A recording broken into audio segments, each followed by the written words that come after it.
Welcome to AI Insights in EdTech, Leading Voices, brought to you by the Windward Institute.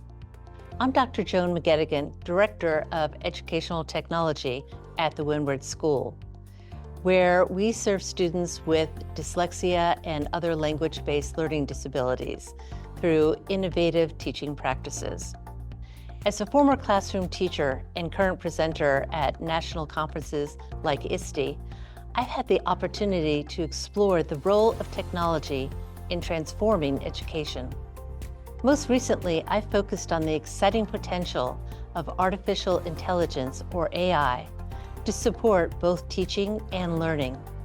Today's episode takes a deep dive into how AI can be leveraged to support students with dyslexia on their learning journeys.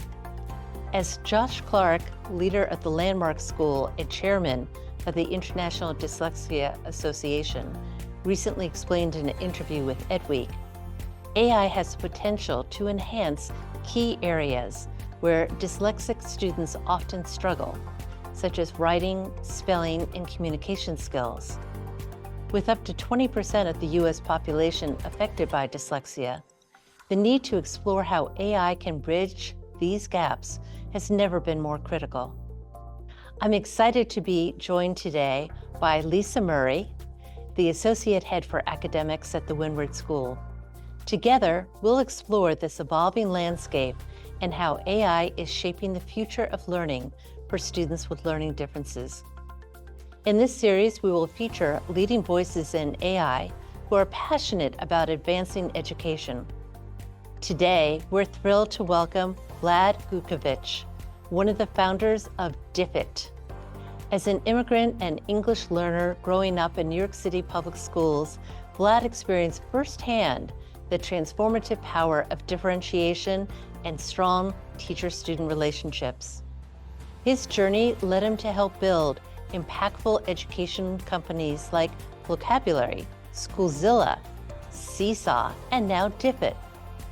Vlad's work centers around bringing passionate people together to solve high-impact problems in education, and we're excited to hear his insights on AI's potential to make a difference. Join us on this journey as we explore, learn, and wonder together about the possibilities of AI in education. Welcome, Vlad, and we're going to get started with our questions. So first question is, tell us your AI story. What has your journey been like so far? My AI story.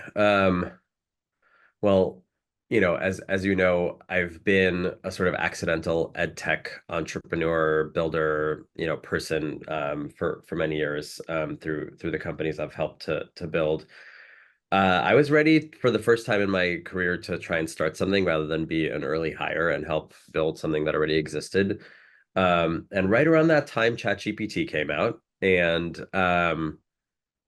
I was thinking about what to build to help support schools, because obviously, and teachers and students, and that's where my passion has always been.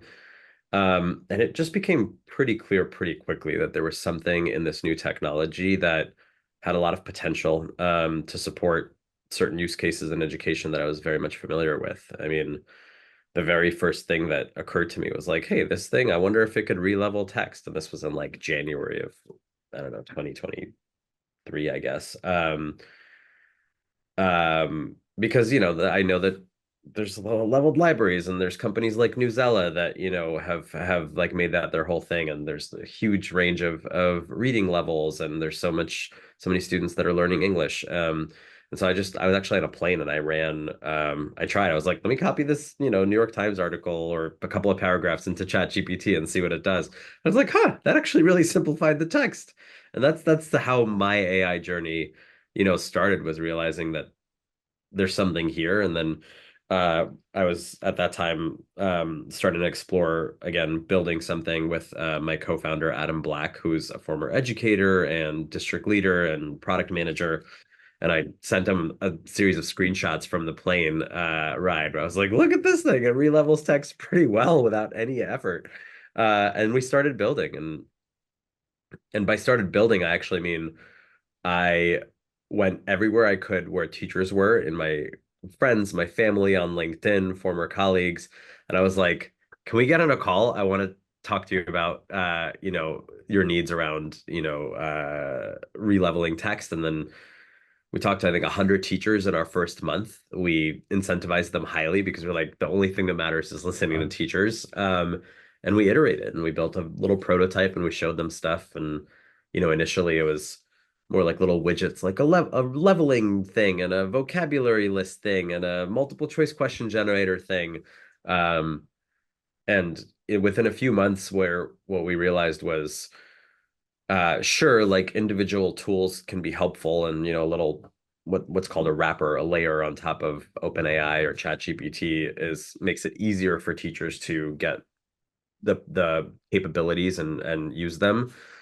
But the actual thing we're really excited to build is something a little more difficult, but we think more powerful, which is how can we put together a cohesive instructional resource or a set of instructional materials that really meet the needs of a teacher's lesson, the skills they're trying to teach, the standards they're trying to cover, a student's needs, a classroom's needs, in a way that was sort of fast, flexible, and importantly, student ready. Like even if you had all these little pieces, you still have to take them out and put them somewhere and put them together and figure out how to deliver it to students. And we're like, no. The thing we want to build is something where in a few minutes, a teacher can have an idea of what they want to teach or need to teach, how they want to teach it in terms of instructional strategies and the students that they're trying to teach it to. And they should be able to get something they can hand to a student by the end of their experience with Diffit, that's sort of ready to go. And that was probably 3-4 months into our journey, and we haven't really changed the strategy since. Excuse me. So you've already touched on a couple of these factors, but what are two or three critical factors that you think one should consider in the relationship between AI and education? 2 or 3 critical factors to consider in the relationship between AI and education. For those folks who, like us, are just starting on their journey and thinking about the impact of this in our school, for our students and for our teachers. And this is where I'm going to start getting into hot takes, maybe. I think AI is a tool. It's very flashy. It's fun. I don't think we should be thinking about what can AI do. I think we should be thinking about what problems do we have with instruction and student outcomes, and what are the platforms and tools and approaches that can support those specific problems. And I tend to be a teacher fanboy, and so I would add, listen to teachers and let them guide the way of what they need and what they think their students need is my take. When I think about factors to consider in AI and education, I think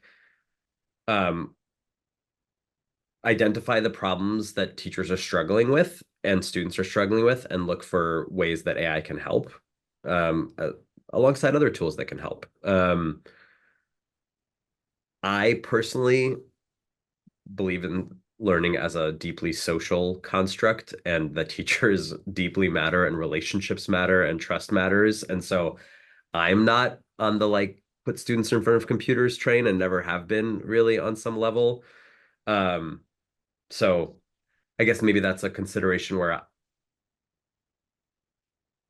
personally I think there's caution to be had around this promise that has never been delivered on and yet refuses to die for the last 100 years, that machines will replace teachers and students will just learn from video or laptops or chatbots or perfect personalized data-driven pathways. I don't think that's ever going to happen, and nor do I think it's good for kids. And so I would be cautious around thinking, hey, I'll just put my student in front of a computer and they're going to chat with a bot and it's going to be amazing. Because guess Right. what? Students don't want to do that. It's really not engaging. It's not going to serve the vast majority of students. And so again, I think about empowering teachers to just do what they do best, do it even better than they were able to do before, and have space and time left over for building relationships and getting creative and engaging their students in ways that only a human being can. And then I think there's some real caveats around bias and safety and trust. AI, arguably like any other media or source of information, has plenty of biases. I believe teachers should be in the loop and review materials before sharing with students. I think AI generated images and videos are pretty deeply problematic for a bunch of reasons and should be treated with extreme caution. And so, yeah, again, I don't know if that's a very satisfying answer, but I'm like, I don't know, like expose teachers to what's possible and let them lead the way is maybe the pithiest way I can put it. Oh, I think that's a Yeah. great answer. Yeah. Okay, so kind of shifting to spotlight on the students, what do you think teachers should be doing right now in their classrooms to help prepare students for this brave new world? I love that question so much, and I have an unorthodox answer for you. Oh, I'm Okay. intrigued. Teaching them to read, write, and think critically, like they always have been. Because guess what? The whole point of AI is if you're a good communicator, you could get it to do what you want. If you're a good consumer of information, you could watch out for biases. Like, if you can read well, you can consume the information it produces. Like, I don't think the things we should be changing our students have changed. Like, Yeah. they're not going to be left behind. Like, students have figured out AI in seconds, when it came out. Like, the kids are going to be fine figuring out new technologies. Like, we didn't need to teach them smartphones. We didn't need to teach them the internet. You know what I mean? Like, we need to teach them to read and write and be good digital citizens, like always. Yeah. So that's what I think. Perfect answer. I know. I love that. That's what we're all about here at Windward. So thank you. Very much so. So for all of those schools that are out there right now and they're looking at AI and they're looking at the different possibilities, I think that the folks who probably have the least interaction with technology are school leaders usually. They have lots of other things on their plates. So what should they be thinking about to help support teaching and learning with AI in their schools?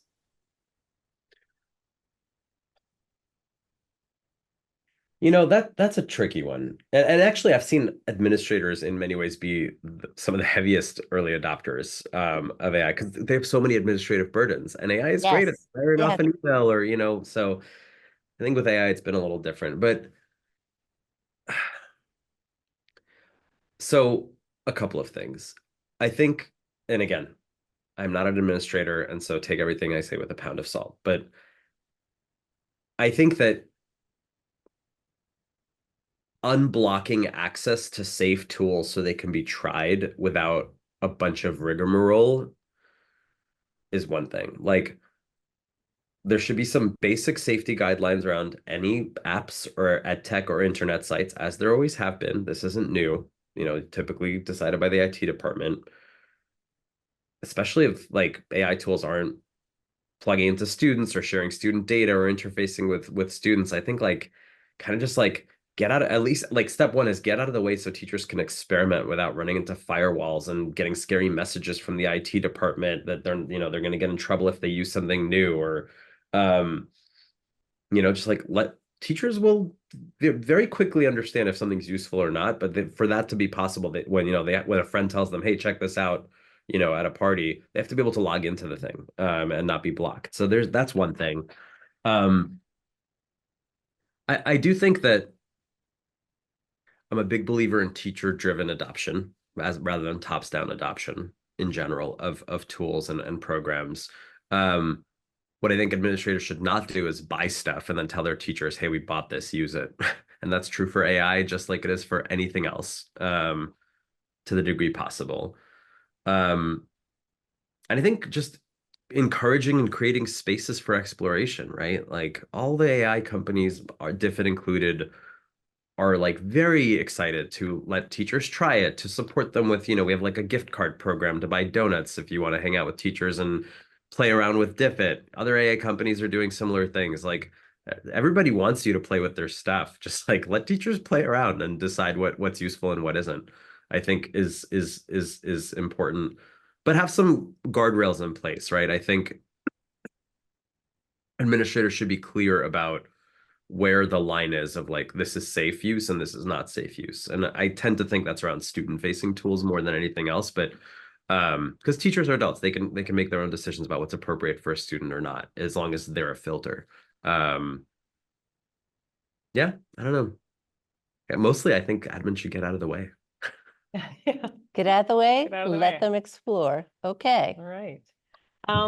So Vlad, where do you think AI and education are going? Where are we headed with AI and education? You can predict the future. Yeah. Yeah, yeah. Look into your crystal crystal ball.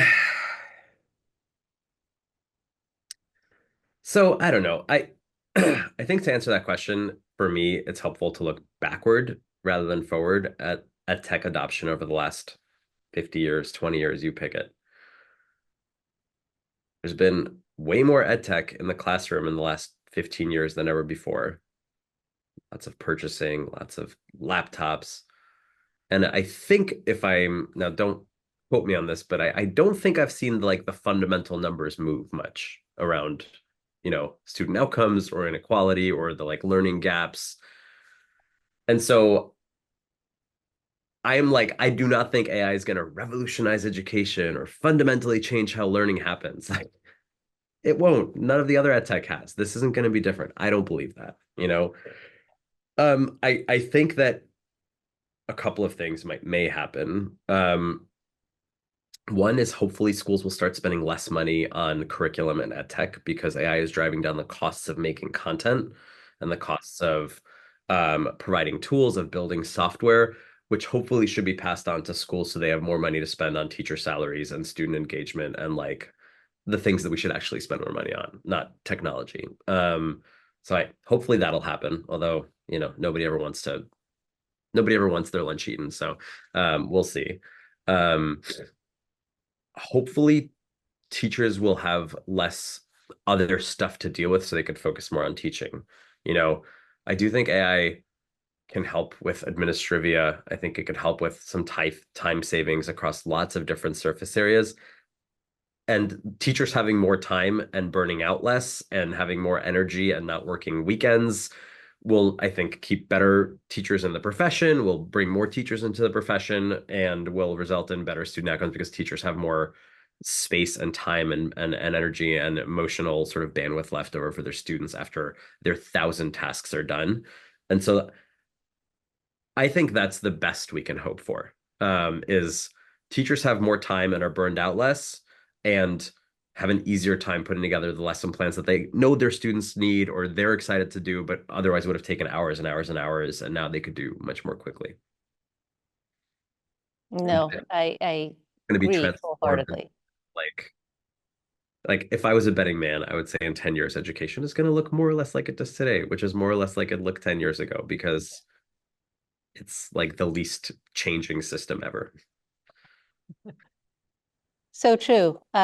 So when you're thinking about all of these different AI tools and specifically Diffit, how can AI support those students who have dyslexia or other language-based disabilities?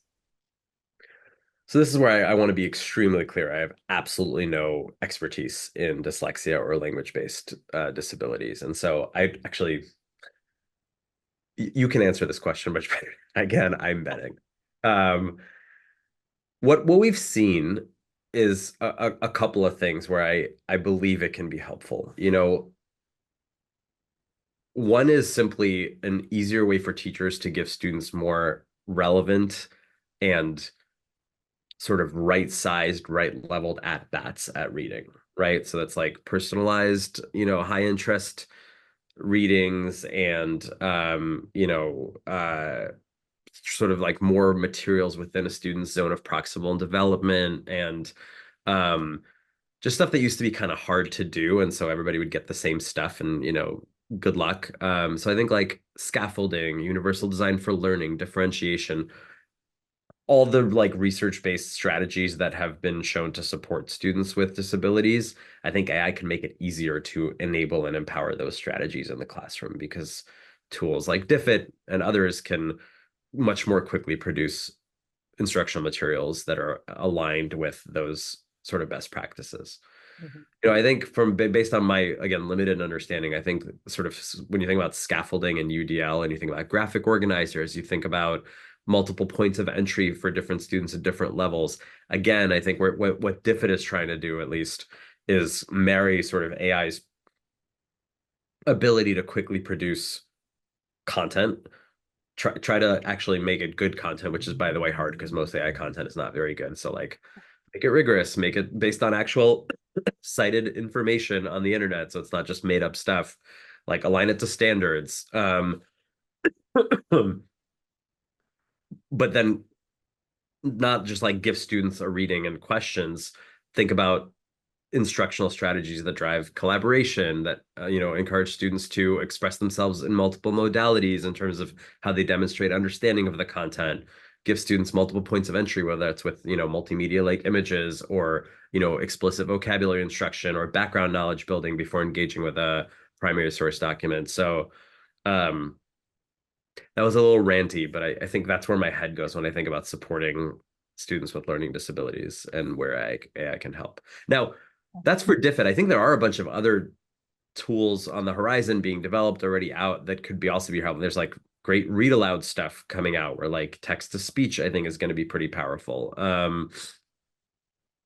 I can easily imagine, again, I feel like I remember hearing that with dyslexia, sometimes certain formatting can help, right? Like how the text is actually presented in learning.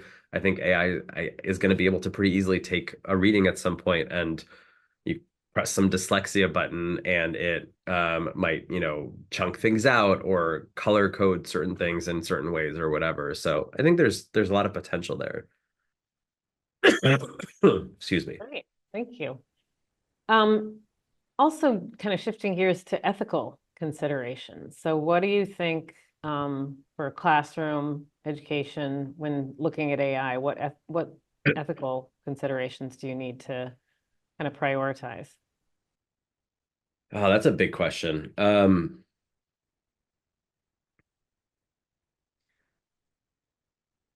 So I guess like first and foremost, all the things that you always prioritize as a teacher, as an instructional leader, right? Like, is the information equitable that I'm presenting? Is it biased? Is it harmful, to certain students in terms of stereotypes or assumptions, or, microaggressions that are in lots and lots of content, right? AI is not above any of that in and of itself. And so be aware. I think that, and I mentioned before also with images in particular, like there's been lots. Tom Mulaney is this guy who writes a lot about bias in AI in education, and I think has like done a lot of great work around highlighting like why AI generated images are in particular pretty foul a lot of the time, and miss the mark. I think there's something else, which is attribution, that's important. AI, as has gotten in plenty of well-deserved hot water around like, hey, we just like scraped all the stuff everybody's ever written and used it to like, regurgitate characters. Um, and so I think just like, and again, I'm not a classroom teacher, but I imagine you want your students to know where information comes from. And so with AI, like at a minimum, cite that it was generated by AI, or like make sure your students know where it came from. Ideally, use tools. Now, this is going to sound like a shameless self-plug, but like use tools like Diffit or Perplexity that cite where the information comes from, like that don't just generate stuff like ChatGPT, but actually can tell you like, here are the links. The information is based on these articles. That are high quality sources, or at least known sources, rather than, I don't know, I made it up somehow. It seems true, but I'm not sure. Or a couple of things that come to mind. What about data privacy? What should we be thinking about with AI and data privacy? That's a good question. So I'm not, I guess like Diffit doesn't have a student view and doesn't do any student facing stuff. So I don't think about student data as much, because Okay. like I'm like, that's by design, because student data privacy is really critical and really hard. And we were like, hey, and we don't believe in like students hanging out with AI as like a great way to learn. And um, so we just kind of avoided that by making a teacher-facing tool and even put it in the name to be very clear. It's Diffit for teachers. Uh, but obviously, if any student data is involved, like all the same protections you usually put on any other ed tech around protecting personally identifiable information, requiring certain things, signing your state, DPAs, like all that stuff should of course apply.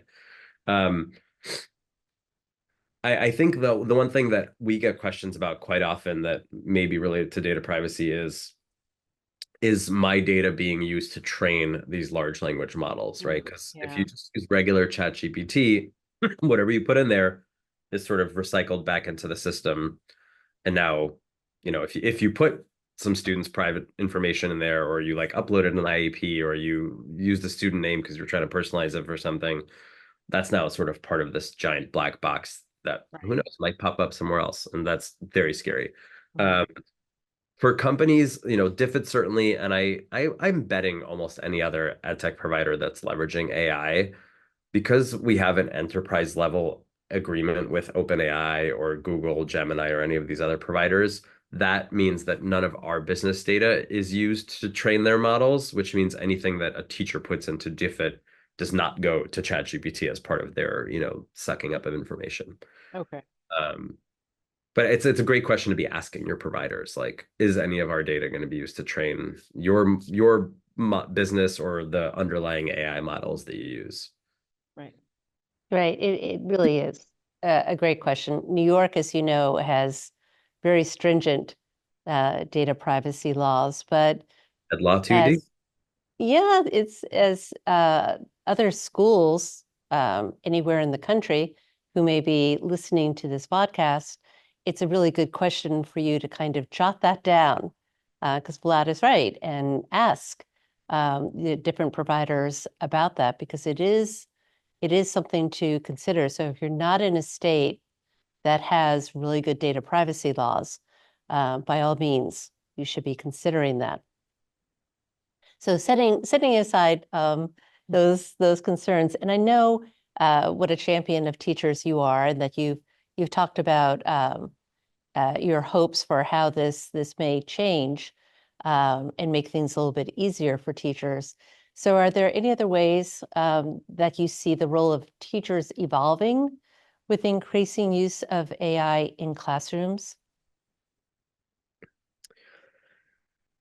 I mean, this is maybe a hope, but the system tends to think teachers are underempowered sort of institutionally in many places.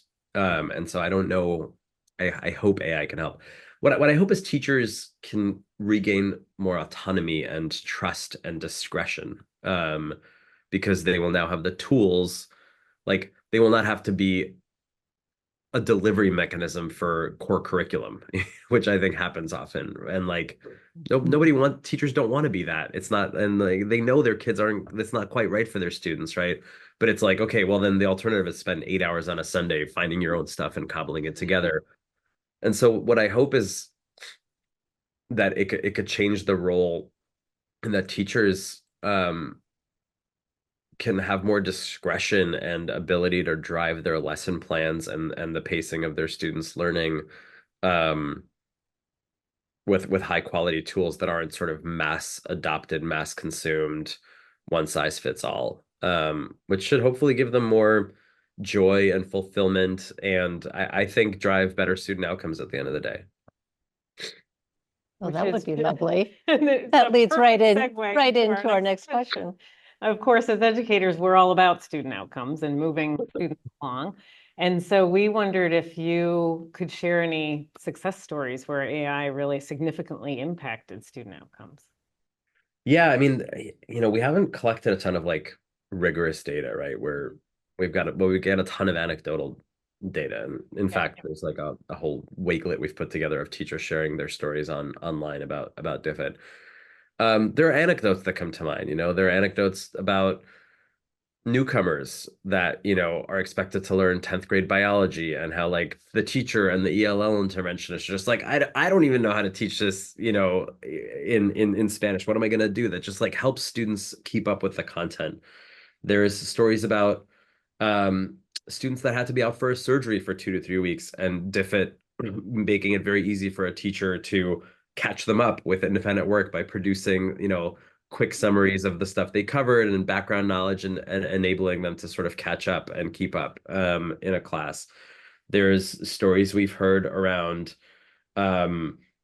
students that had like a really like a high interest topic around end of year project or a capstone project, and how if it made it easy to like give them the research materials on whatever they wanted without a teacher having to find, a seventh grade readable thing about some like topic that the students were like, oh, really, it's hydrodynamics or whatever. And like makes it easy to create accessible background knowledge building to enable projects, et cetera. I think translation we hear a lot about, as I've got all these students that just got here from Ukraine. We have no Ukrainian like I have no idea what to do with these kids. And it's like, oh, I can at least get them reading in their home language and keeping up with the content, especially if you're a content area teacher. Just the students aren't totally like, I have no idea what's going on, and there's not much for me to do. Are just a couple of the kinds of flavors of stuff we've heard. I've heard of students struggling with complex, college level texts as part of like an AP Psych program or elective, and teachers being like, oh, great. Oh, you're like, let me give you that in like a synthesizer, a summary, or do some, give you a slightly down leveled version so you can engage with the core text better.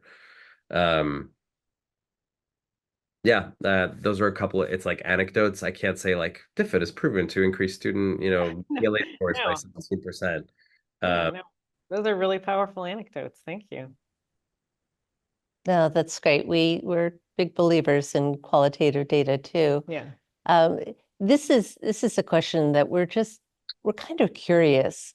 So what are the biggest challenges that one faces in developing AI tools for education?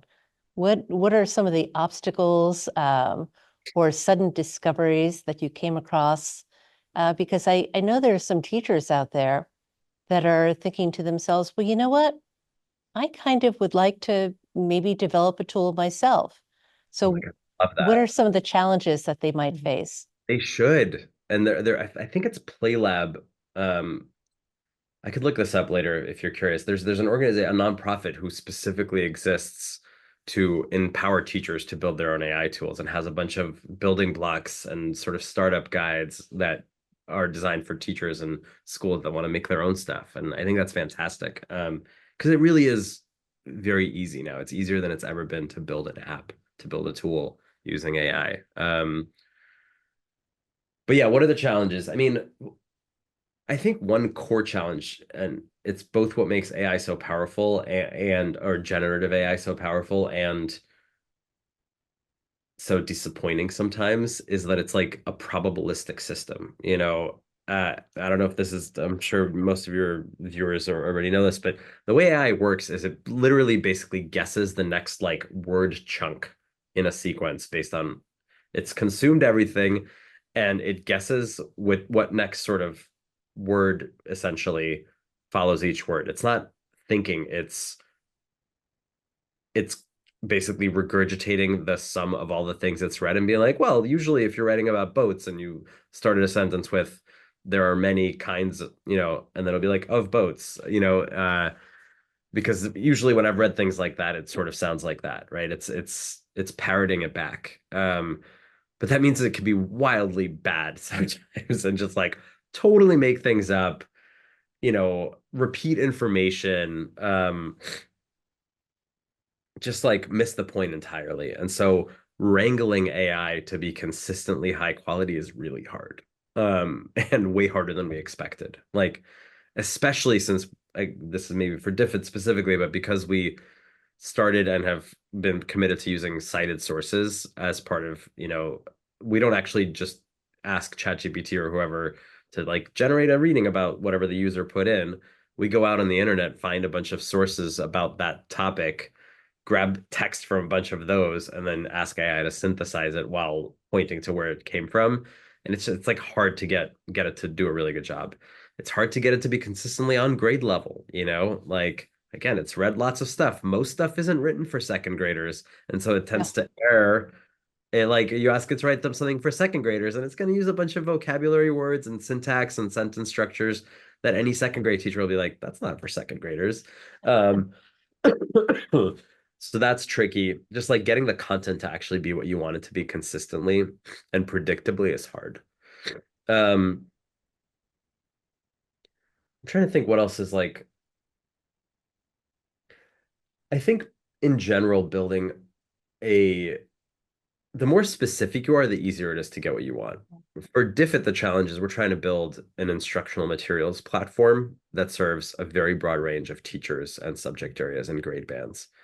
And as you know, a third grade teacher on any given day when prepping for their Tuesday morning is probably looking for something vastly different than like a 10th grade ELA teacher or a 7th grade math teacher.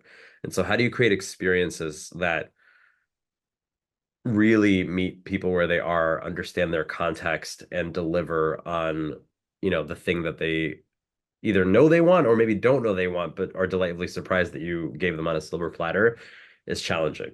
For a teacher building a tool, I would expect that's less challenging because they're like, I don't need any of the other stuff. Just give me a thing that spits out, whatever, 7 vocab words with these kind of definitions and this syntax, because I want that for my Tuesday, vocabulary pre-teaching, or activity or whatever.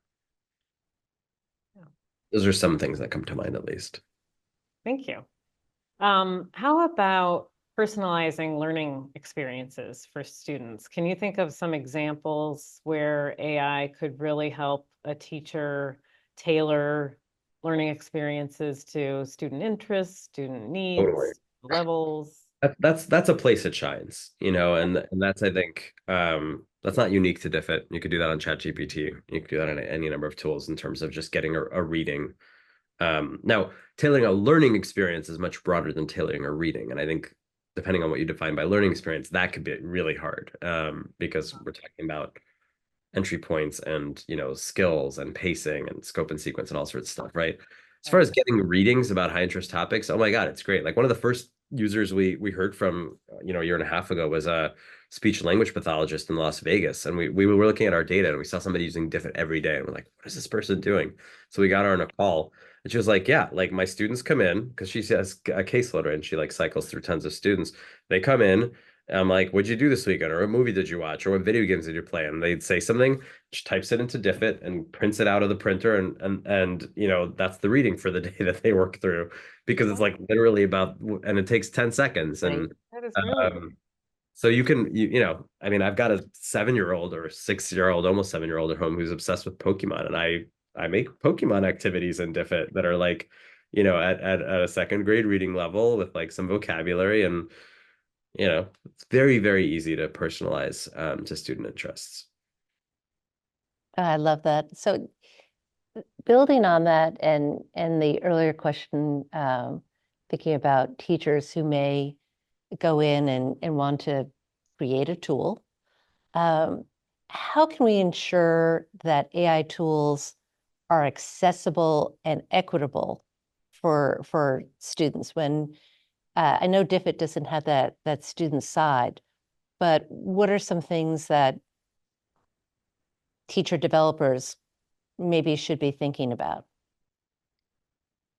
That's a great question. And it's a hard one. I mean, for one, there are well-defined guidelines like WCAG and accessibility standards out there that if you really want to make your technology product accessible, you can follow and work through. And they're hard. They take time to execute on, but so that's one thing I would point out. When it comes to equity and accessibility, and again, I'm not an expert on these things, right?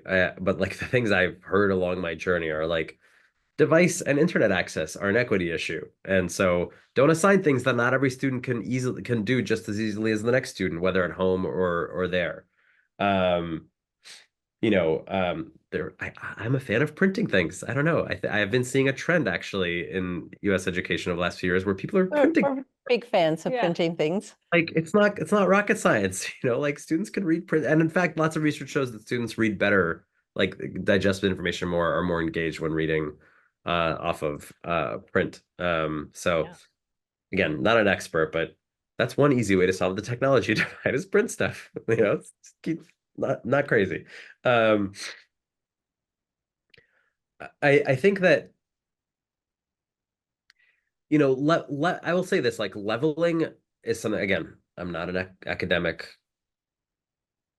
but I think leveling is something to be used thoughtfully in general with readings, because there has been a bunch of research around the tyranny of low expectations, and if students aren't sufficiently challenged, they don't actually progress. And I think it's like, you know, and again, I generally trust teachers to make the right call here. But I think when it comes to equity, I think having the expectation that any student can improve over time is where my head goes, and like supporting students to make steady progress that like is not so out of reach for them that they give up, that they feel disengaged, that they feel dumb, but not so easy for them that they aren't actually growing and pushing themselves to reach their potential. Um, and so I think building tools that allow for that kind of flexibility and allow for teachers to make sure all students are being sufficiently challenged while appropriately scaffolded Yes. is where equity, and accessibility for me come in part as well. I think that's particularly important for our students. Yes, Yes. really important. And also kind of building on that, thinking about assessing student performance and also providing feedback on that performance. How do you think AI could, or maybe already is, like supporting that, or what role does it have to play in assessment and student Such a good question. And again, I'm like not an expert there, and almost there are tools out there. Brisk, I think I've heard, does a really good job. Brisk learning, brisk teaching, I forget, but like they're a great company. They've got this Chrome extension, but they have a student feedback tool that it works in a Google Doc, and a student puts their stuff in and it gives feedback. And I've heard it's pretty good. I've heard people really like it. And grading is a major teacher time suck and pain point. I've Right. differing opinions on, do my students think I care if I had AI read their stuff instead of me? I think there's nuance there, right? Like students work really hard on something. They want the adult to like engage with it and give them authentic feedback. If you like Right. outsource that to a bot, or how does that feel for students? I think there's some questions there, but I think there's some pretty good tools out there. I think Magic School might have something around student feedback. I'm not sure, but there's other products as well. So that's for like essay feedback, written feedback. There's a company called Short Answer that I think is really cool. That focuses on peer-to-peer feedback and has like a platform that enables students to collaborate and like give thoughtful feedback to each other with the help of AI on written stuff, which I think is super cool. So there's all sorts of Yeah. neat things out there. As far as like assessment in general, again, not an expert, but like I'm pretty sure we assess our kids too much, not too little. Like I don't think we need more assessment stuff, really. I'm a believer in like formative assessment and assessment that doesn't feel like assessment, authentic work products and all that good stuff. And I'm a believer in saving teachers time. So to the degree AI can, if a teacher has to, by their school or district policy, give some assessments all the time just for the sake of data tracking, if it can help them save time on that, yay. And that's great for student learning, because assessments cut into student learning mightily in many places, as you know, especially around, say, testing time. Yeah. I think that Diffit in the student activities, that you all provide such a great variety of things that can be used for formative assessments, that's really helpful. Thank you for saying that. And again, I think, I don't know, just like very few students are motivated by assessments. Like, it's they're a means to an end, but I think I want students to be engaged and be proud of their work. And, my company that I worked at before starting Diffit was a company called Seesaw that was, squarely focused on creating spaces for students to share their learning in whatever ways work best for them and like sharing their voice. We're huge We're Seesaw fans. Oh, Yeah. awesome. And like, God, I just saw Yeah. that. Was that assessment? I don't know. Who cares? Like, students were motivated to do their best work. That's the point. Yeah. Uh, Yeah, my last school, we had Seesaw and it saved us in the pandemic. The youngest kids even, they would read, it's a common practice in a lot of art schools like us that they read word lists each night just to give them practice reading. oh, And cool. the difference in motivation, like of reading it into Seesaw, like, I don't know, it was like some magical thing. Like this is now really fun. Yeah. I mean, I think we all care about who's watching, right? It's about Yeah. who's the audience. And again, this is why I just like can't imagine students will care enough about an AI tutor or a chatbot to like show up and do good work. They're like, you're a robot, you're a machine. I'm not trying to Yeah. impress you. I don't care what you think of me. And like kids really care what their teachers think and what their parents think and what their peers think. So yeah. Thank you. Yeah. But turning to a different side here, and I look at Diffit and I look at these different resources, and I guess because both of us are work so much in the professional development area, so we wonder, how can AI be used to support teachers in their professional development, in their continuous learning? Well, that's an interesting question. Can you tell me a little bit more about what you mean? Well, I know, so we've been working, started our journey on curriculum mapping, for example. And when you are trying to work through your curriculum and you're trying to align to what can be really complicated state standards, it's difficult to try and figure out how to unpack those standards and be able to understand what they mean. Or you could be faced with learning a new instructional strategy that maybe you're not very Mm, familiar about. Or we look a lot at research here. And so if I look into building background knowledge, Yeah. one of our favorite topics, there's tons of articles out there, but time yep. is always a super short resource. So can I take all of that material and bring that into something like Diffit and sort of help me understand what articles might be the most helpful? What are ways that it could summarize things for me and just help me give a leg up, because I'm not going to be getting more time in my day. Yep. So honest answer is I don't think Diffit's the best tool for that. Like we're pretty narrowly focused on trying to make great instructional materials for students, to help teachers do that. I don't think you'd have a great experience if you tried to use Diffit for that. There are a lot of ways AI can help with that, though. I mean, I think if you went to any of the large language, ChatGPT, Claude, I hear is really great. And you said, what are Perplexity is a great tool for like if you want to do research, right? If you go to Perplexity and are like, what are the most commonly cited articles about X? Please provide a summary. You could get there real fast. I think you could ask ChatGPT to unpack any standards. Like, here's the standard. Can you unpack it for me? I know Magic School has a standards unpacker tool or something like that I imagine does mostly that, but with an easier interface that's worth trying. If you wanted to get AI to, again, if you want to have more confidence that you're not being completely misled, I would use a tool more like Perplexity because you'll see the citations rather than ChatGPT. But if you wanted a summary of the research really quickly, you could get it from there. So sure, you could use Diffit. You could put in a PDF of, a peer-reviewed article or something like that and get a synthesis and a summary. But you're also going to get a bunch of multiple choice questions and some activities. And it's like I don't. So if I want to test myself. Yeah, if you want to create yourself an instructional, strategy-based activity, sure. But I think AI is really good for synthesizing research, for building some background knowledge quickly, for being a thought partner, in thinking through problems of practice. So and I just use ChatGPT. They're all basically doing the same thing. So yeah. You've mentioned already a handful of AI applications in education. I appreciate that. I wish I should have been taking notes. But are there any other, just want to give you an opportunity to share any others that you're particularly excited about that you haven't mentioned already? Um, that I'm particularly excited about.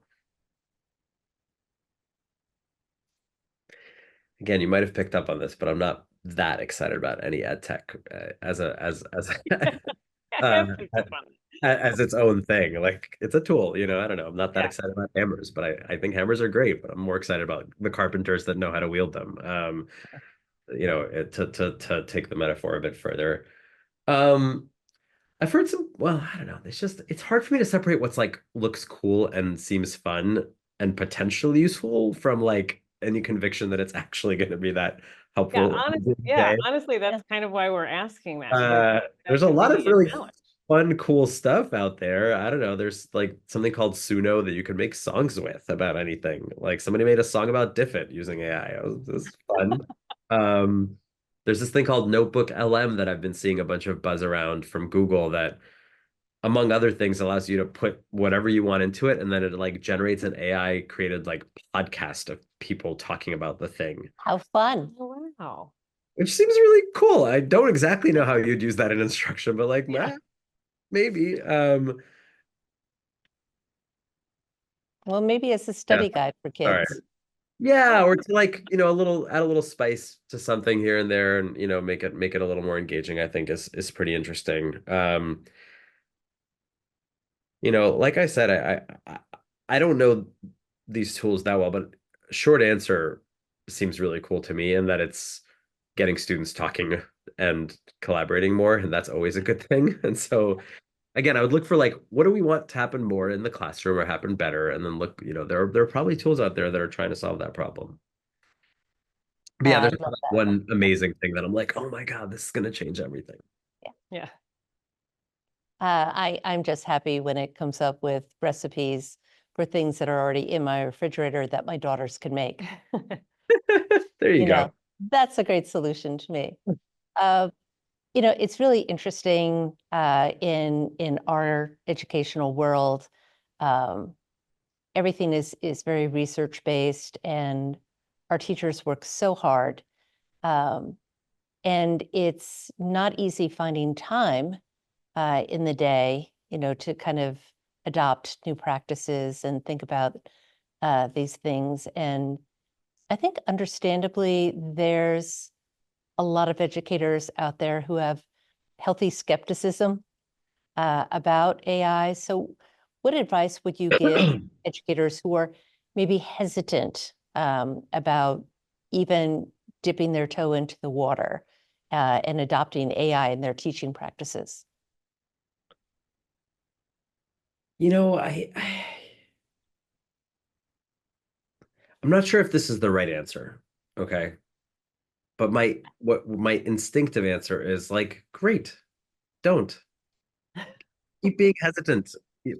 At some point, you'll either hear about something from a peer or another teacher or a professional development session that sparks your interest and seems exciting and useful, or you won't. At some point, you'll have a problem that you care enough about to solve to go and look for solutions, and maybe AI will be a solution. But if things are hunky dory and you feel like you're happy and doing a good job and your students are thriving, like ignore AI. Why not? It's just a tool. Like if you don't need a tool, ignore the tool. Again, a little bit of an unpopular answer in these circles these days, but I don't think teachers should be like forced to adopt AI or forced to explore No, AI. No, not at all. I think we respect heartily that advice. Yeah. Yeah. I don't know, maybe we covered this already. You can tell me and say move on, but I'm wondering if you could share any future trends that you foresee in the intersection of AI and education. I think we touched on that to some degree earlier. Yeah, I don't know. I think, like I said, looking backwards, I think a couple of trends I might predict is schools and districts are going to spend too much money on a shiny new technology for a year or two that is going to be underutilized. Can guarantee you actually that that's going to happen because that happens anytime a shiny new technology comes out, and it's very sad. Um, I think that teachers will hopefully save some time and have some breathing room to do their best work and make the profession more sustainable. I think there will be lots of money invested in making products that will promise to revolutionize education and transform how students learn and replace teachers and and none of them are gonna stick.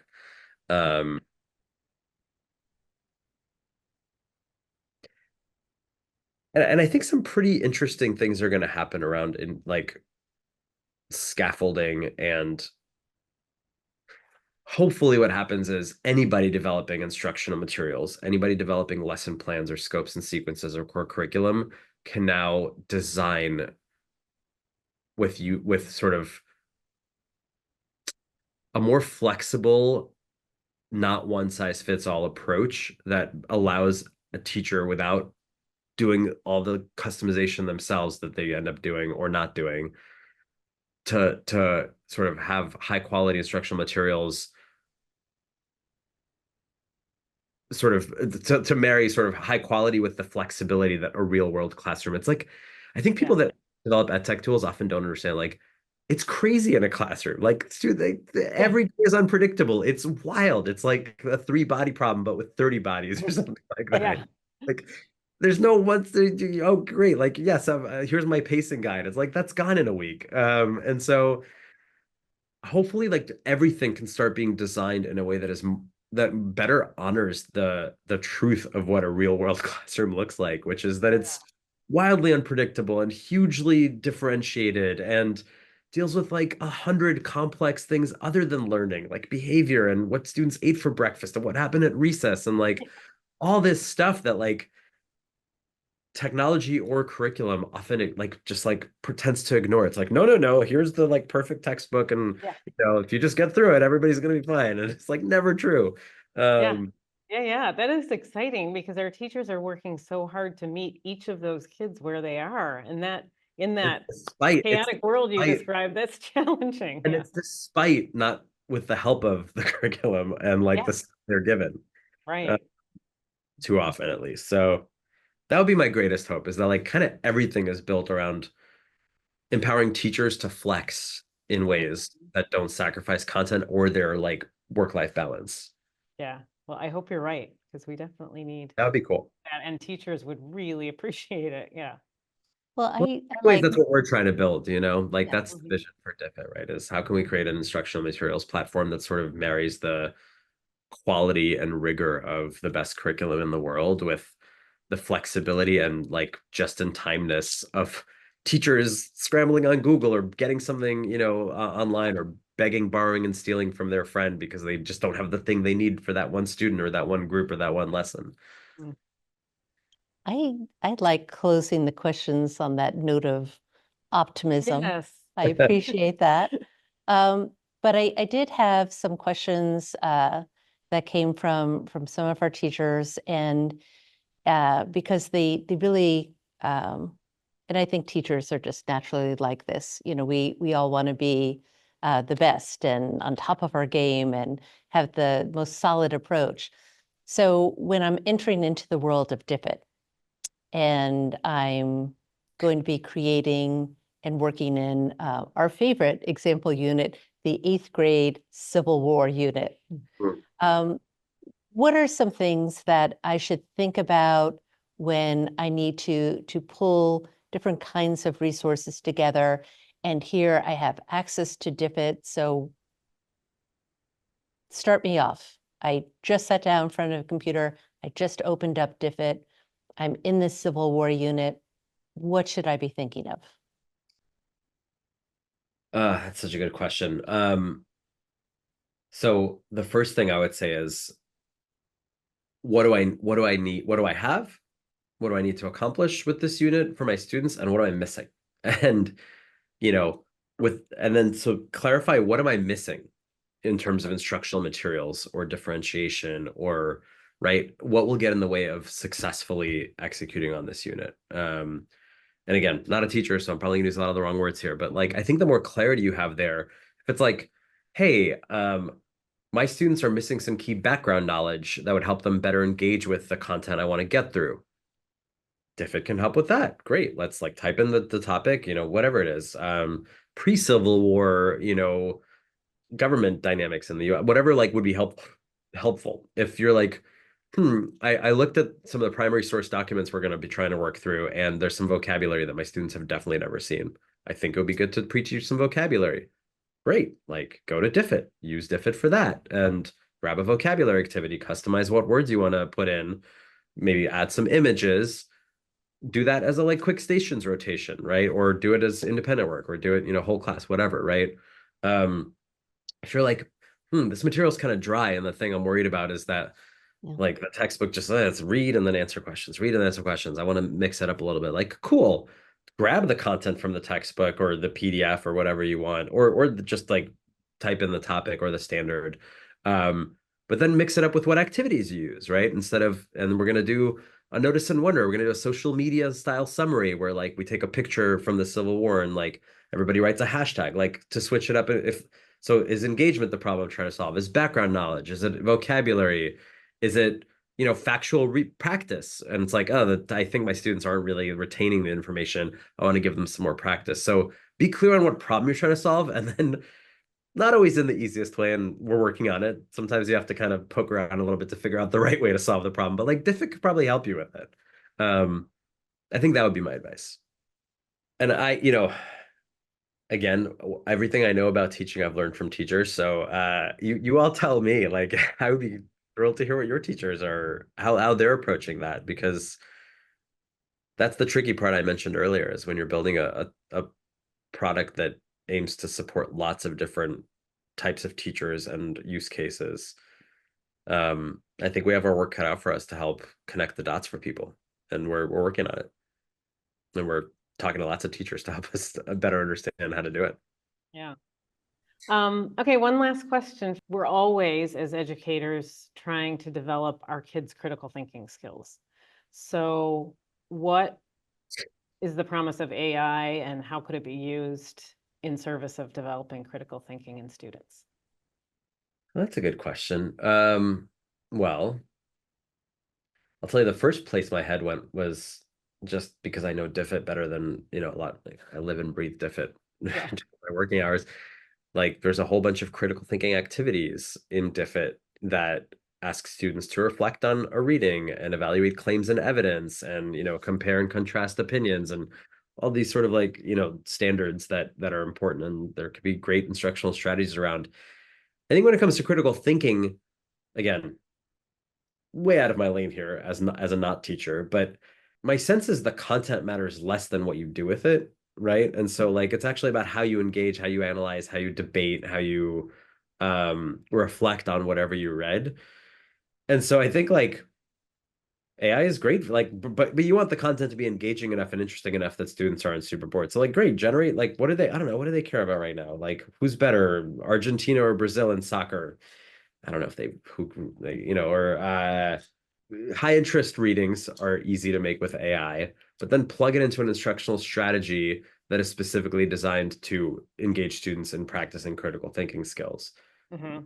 If it, has a bunch of, obviously, I'm sure there are other ways to do that. So you can kind of solve for the content piece, but like, how can AI help with the critical thinking piece explicitly? I think it goes back to what you keep saying, is it's really the teacher's delivery. Like, that's not going to change, right? Like, but it's an excellent resource that can be scaffolded and customized to the students. That's great. Thank you. My pleasure. Thank you for watching this episode of AI Insights in EdTech Leading Voices. Be sure to join us on our next webinar as Dr. McGettigan speaks to the co-founder and COO of Curipod, an AI platform to supplement classroom instruction and school-determined curriculum for teachers. See you then.